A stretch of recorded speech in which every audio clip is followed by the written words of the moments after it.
Welcome to my YouTube channel. आज के इस वीडियो में हम योलो V9 मॉडल को कस्टम डेटा पे ट्रेन करेंगे और उसके परफॉर्मेंस देखेंगे कि वो किस तरह परफॉर्म करता है। सबसे पहले हम गूगल कोलैब को ओपन करेंगे।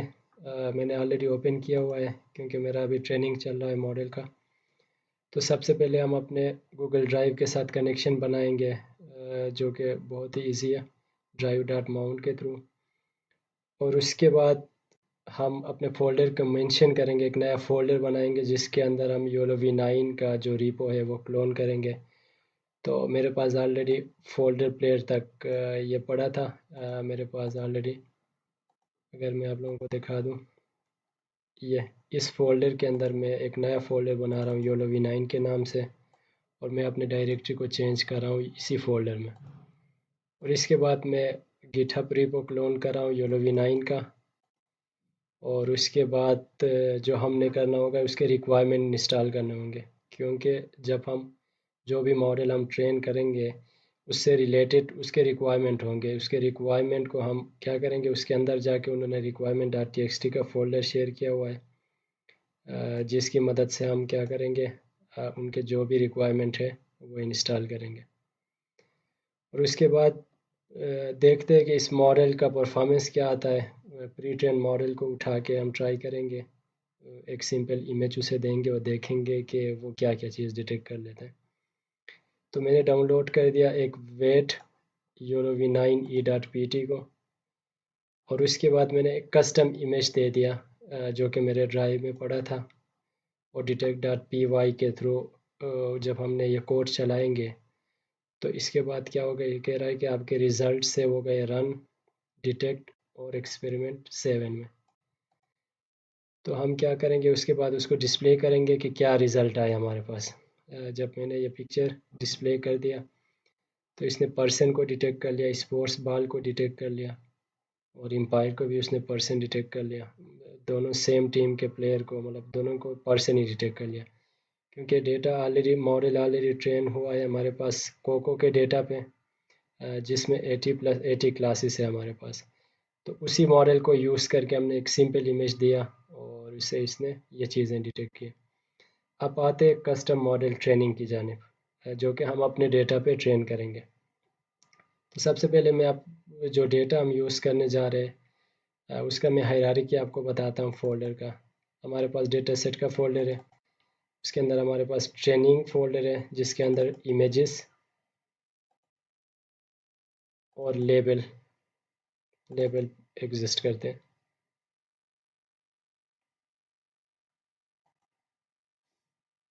Same is the case validation का भी होगा। वैलिडेशन के फ़ोल्डर में अगर मैं चला जाऊँ तो उसमें भी हमारे पास इमेजेस और लेबल्स एग्जिस्ट करते हैं।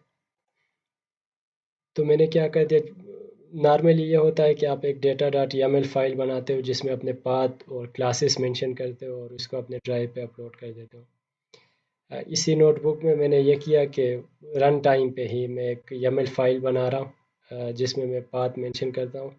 जो आप अपने YAML फाइल में जाए, लाइक योलो V5 V8 जितने भी मॉडल्स पहले आ चुके हैं योलो के, उसी में भी इसी तरह का हम एक YAML फाइल बनाते थे। तो सेम उसी तरह हम योलो V9 के लिए भी YAML फाइल बनाएंगे, जो कि ऑलरेडी मैं ये रन टाइम पे बना रहा हूँ। data.yaml के फाइल में सेव हो जाएगा ये सारा कंटेंट। और इसके बाद जाते हैं ट्रेनिंग की जानिब। जिस तरह योलो V5 और V8 में ट्रेनिंग के लिए हम कोड लिखते थे train.py को यूज़ करके, इसमें हमारे पास train-dual.py के नाम से एक फ़ाइल है जिसको हमने रन करना होगा। और उसमें पेज साइज़, इमेज साइज़ क्या होगा, इपोक क्या होगा, अपना YAML फाइल को मेंशन करेंगे। वैसे बाय डिफ़ॉल्ट ऑप्टिमाइज़र SGD और रिक्वायरमेंट के हिसाब से ऑप्टिमाइज़र सेलेक्ट होता है डेटा के, कि कितना डेटा, अगर साइज़ ज़्यादा होता है तो उस हिसाब से एडम चूज़ होता है, कम हो तो मोस्टली SGD यूज़ होता है हमारे पास। और इसके बाद वेट का भी मैंने मेंशन कर दिया योलो V9 e.pt को। और CFG फाइल भी मैंने मेंशन कर दिया जो कि मॉडल और डिटेक्ट फोल्डर के अंदर है। और मैंने हाइपर पैरामीटर भी मेंशन कर लिया। अगर मैं हाइपर पैरामीटर को आपको दिखा दूं, वैसे मैंने कुछ चेंजेस भी किया हाइपर पैरामीटर्स में।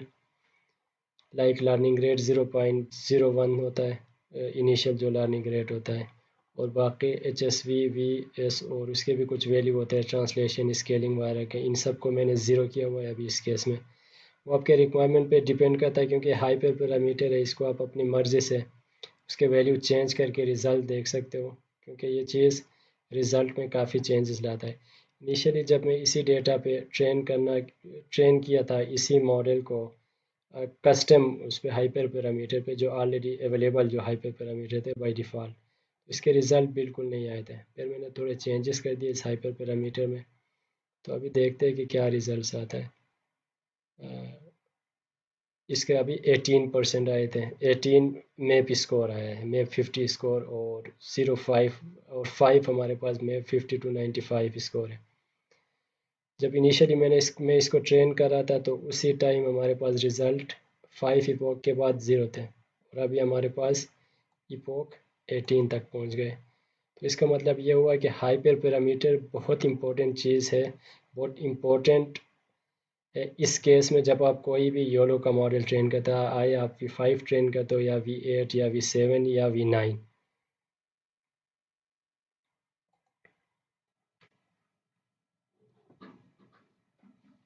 अब डिटेक्शन का कोड चलाते हैं। जो ट्रेन मैंने मॉडल को ट्रेन कर दिया, वो किधर सेव है, रन ट्रेन अंडरस्कोर exp8, और इसके अंदर से वेट का फोल्डर हो, मैं bs.pt को यूज़ करके एक सोर्स इमेज दे रहा हूँ विद कॉन्फिडेंस स्कोर 0.2, और इसको जब मैंने रन कर दिया और इसके रिज़ल्ट हमारे पास सेव हो गए। जब मैंने डिस्प्ले कर दिया, तो ये, क्योंकि कॉन्फिडेंस मैंने बहुत कम रखा हुआ था। अभी फॉर एग्ज़ाम्पल मैं इसको कर लेता हूँ 0.6, इसको दोबारा मैं रन कर देता हूँ, तो ये हमारे पास रन हो रहा है डिटेक्शन का कोड, जिस पे मैंने वेट जो अभी मैंने मॉडल ट्रेन किया है उसी का यूज़ किया है। कह रहा है कि रिज़ल्ट हमारे पास EXP10 के अंदर अभी सेव हो गए, तो मैं इधर से चेंज करूँगा EXP10, और दोबारा इसको रन करूँगा,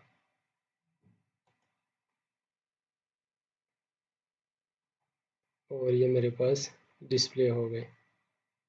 ये था हमारा आज का ट्यूटोरियल योलो V9 के ऊपर, जिसको हमने रियल टाइम पे कस्टम डेटा के ऊपर ट्रेन करके देख लिया इसके रिज़ल्ट्स।